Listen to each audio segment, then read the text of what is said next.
Thanks to all the organizers for putting this conference together, and especially to Godwin for chairing the session. I think you're going to see a lot of connections between this presentation and the previous one. I'm pretty excited to see the continuities here.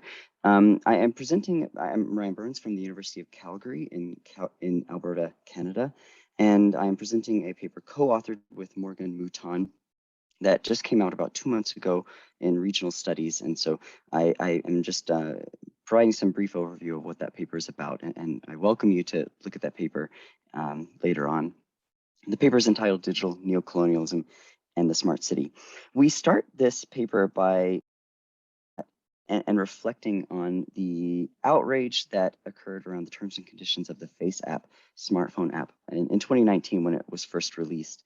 Face app, it's one of those apps that puts filters on your pictures of your face and modifies it and all that stuff.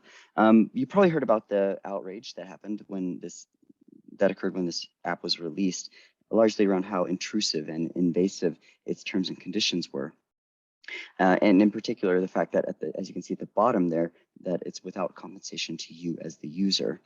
We have somewhat cheekily put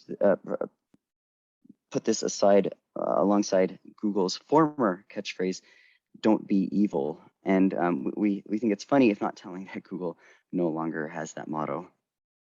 But when Morgan and I saw the discussions around FaceApp's terms and conditions here, we sort of thought that it was a little bit misplaced in the sense that, as most of you know, this sort of intrusive data extraction processes and practices are characteristic of the contemporary milieu writ large of smart cities, or this coming together of digital technologies into the urban fabric. In other words, it's not just when you download and install FaceApp, but this kind of data extraction happens every time you ride an e-scooter, or rent a bike, or use your smartwatch, or even log into a public Wi-Fi network. Similar amounts of data are collected about you and the devices that you're using. In fact, this is characteristic of smart cities as a whole. Now, lots of other scholars have attended to these extractive processes that are in turn highly profitable for the companies that pull that data out of yourself and your surroundings, mostly using this concept of digital or data colonialism. Thatcher, O'Sullivan, and Mahmoudi leveraged David Harvey's notion of accumulation by dispossession to put it within a broader framework of imperialism. But a lot of scholars have really focused on that phrase, digital colonialism or digital neo-colonialism. Sorry, or data colonialism. To us, to Morgan and myself, a lot of the processes, relations, and actors involved read us a lot more like neo-colonialism than colonialism. And so in this paper, we are starting from the standpoint that greater conceptual clarity is needed around those lenses through which we understand the smart city. The thing is, digital neocolonialism at the time of the writing of this paper wasn't used very frequently. And in fact, if you went to Google Scholar, it even suggests that perhaps you were misspelling the phrase altogether. But so what we want to do is ask this question of the digital and colonialism, when they come together, are we in the smart city specifically? Are we talking about digital neo-colonialism or just plain old colonialism? And what sorts of difference does that make for the knowledge production we intake, the knowledge production process that we partake in the smart city? To give you a sense of what we mean by this, here's a table that I don't have enough time, unfortunately, to go over in a lot of detail right now, but it is in the paper. And again, I do invite you to look at the paper, to spend a little more time on this sort of typology. The main idea behind this table, obviously, is that colonialism and neo-colonialism have characteristics that are common across their analog and digital domains. And so we're sort of using this as a way of thinking about what exactly are the processes, relations, and actors involved in what we might think of as a digital neo-colonialism. Most of you are probably aware that in the epistemological shift from colonialism to neo-colonialism, largely in the 20th century, that there was a shift from a single state master exerting direct control over a territory to more diffuse indirect control over spaces through economy and culture. While countries were purportedly sovereign, the colonizers still exert quite a lot of control over them. And so we argue in this paper that colonialism and neo-colonialism have parallels in the digital as well as the analog, and that teasing out where those overlaps and disjunctures occur have important implications for how we think of the smart city.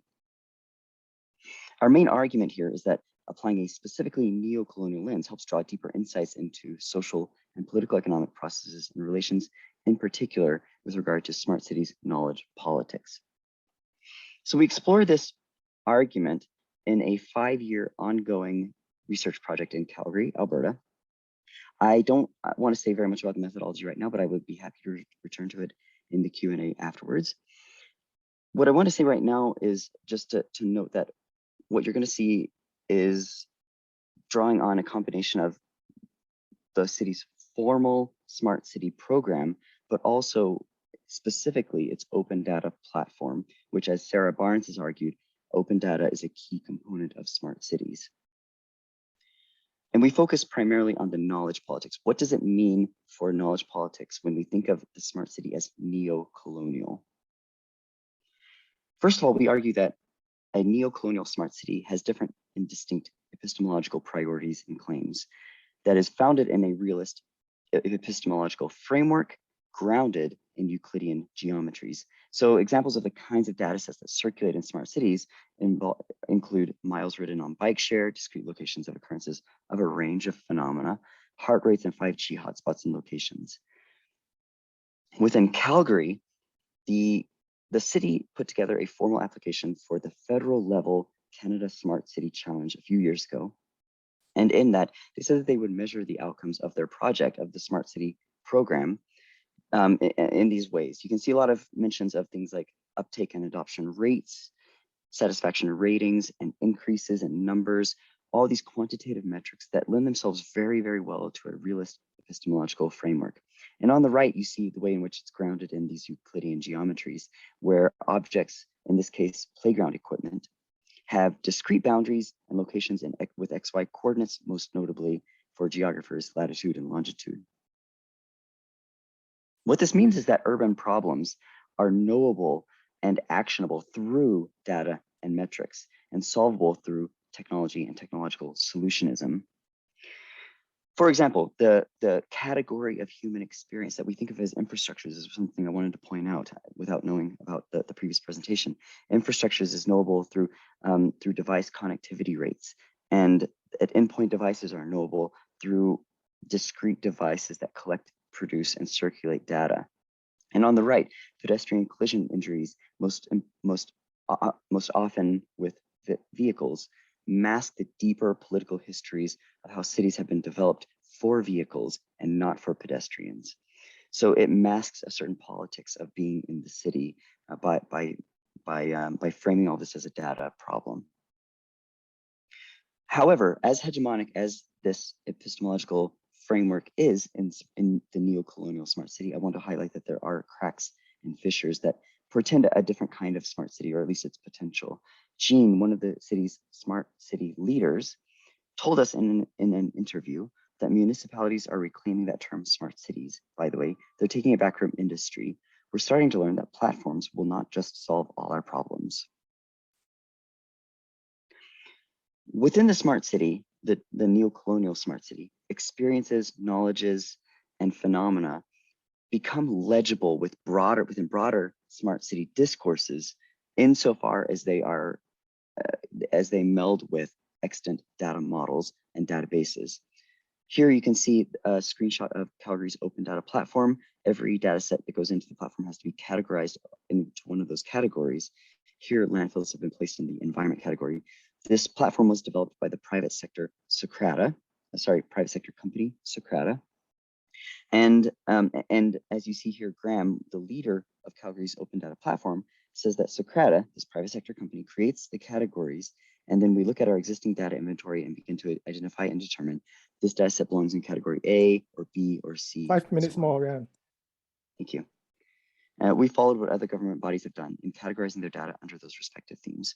And so here, the private sector company Socrata is creating the framework through which the smart city is to be known.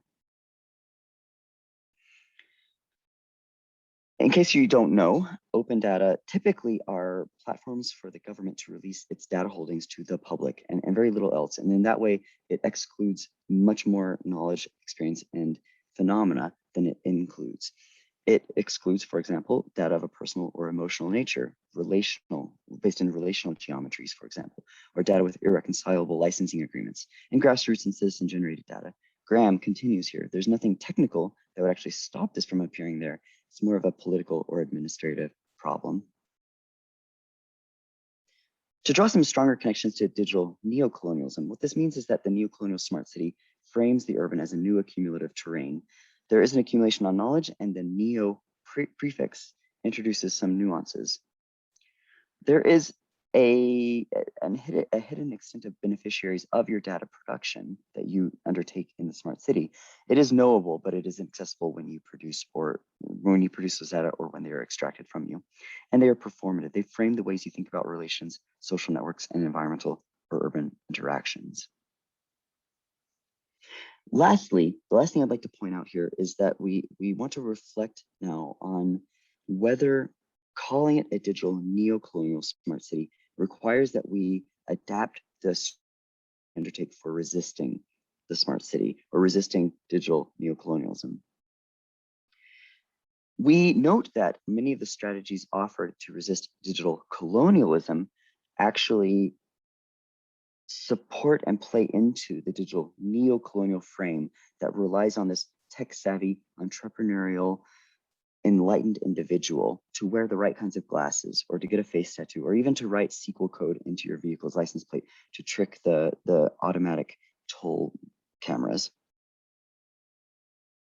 We argue that instead of relying on these individuals, which would support the digital neo-colonial framework, we suggest contesting the terms of debate on which these strategies are offered, that to argue more for collective action and structural change, policy, for example, or laws, and creating communities of resilience, resistance, and so on. With that out of the way, I'd like to thank you for your time and attention, and I would love to, I tried to make sure there would be enough time for some questions here, so I'd welcome any questions you have.